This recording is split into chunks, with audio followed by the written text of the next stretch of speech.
All right, so here's my recap about episode one of Survivor. A lot of really good things. Matter of fact, probably one of my favorite season openers.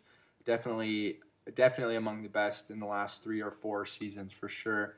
About the Rob Russell twist, didn't really play out as much as I thought it would at the beginning. They really, I thought they'd do a lot more at the mats at the beginning to kind of emphasize what more they're gonna do. But obviously, that probably comes down to the edit.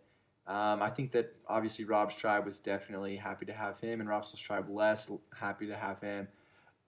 And I think Probst he said that before Russell even went over to his tribe, he made a comment to Jeff saying, "How come I didn't get the invitation or the applause that Rob did?" And so he's obviously feeling a little down.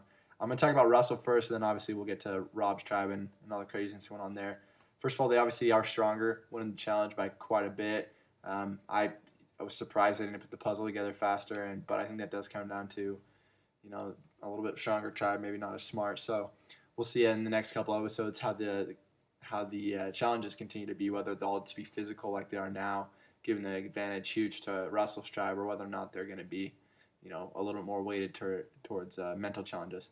One thing about that I did think though is in effort to try and keep Russell there longer, it does make sense to have a few more physical challenges.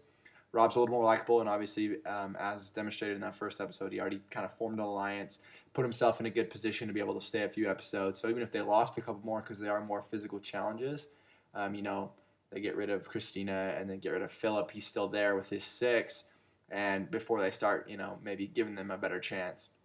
Because we don't, I know this producer show. I don't. And I know no one really wants to see Russell go to Redemption Island and have to only see him for 5 minutes an episode. That'd just be a travesty. Who would want that? So his tribe, I think he's foolish to try and obviously align up with a young girl immediately. The other guys on his tribe are caught on to him. We didn't see a lot of their tribe because obviously most of the great action was going on over at Rob's. But I think more of that will play out in this next episode. About Rob's tribe, a couple things that are pretty great. Obviously, Rob's smart enough to kind of see what's going on immediately. I think that is experience. I wonder how many of other people would have noticed if he'd not saw that Christina was looking for the idol, if anyone else would have even noticed, whether or not they would have even caught on if she could have had the idol and it wouldn't have changed anything if it was just another new guy out there playing. Could have definitely changed how that game played out. But I think Rob's smart, obviously getting a young core group of guys. I honestly don't think Rob has a chance to go probably past the merge, but I think that Grant and Matt, the two other men on his lines, I think they have a good chance of going. Because the girls are kind of a liability, obviously they're not nearly as physical, as strong, so they'll be used as numbers. But once it gets to the time when you got to start winning immunities, I think these two guys look pretty strong. And I think that, with a little tutelage from Rob, they'll probably be pretty smart by the time that comes. Philip was obviously classic. I mean, CBS does a really good job of hiring or finding the right people to be on the show. I've applied a couple times and I've thought about it. If you get on the show, the first thing you don't want to do is be voted off first or make a fool of yourself on the first episode.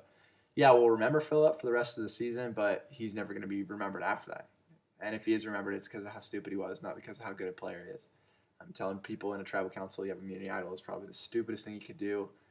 Obviously, tooting his own horn repeatedly, telling everyone that he's a former special agent. Hilarious. And yeah, he's television gold, but obviously he's not going to be in the show very long.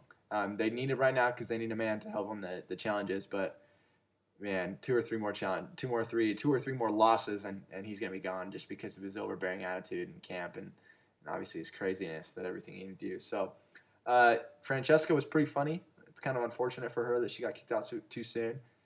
She was the type of person who wanted to open her mouth and let everyone know what she was thinking. I don't know if that was the greatest idea, obviously, to do on the first day.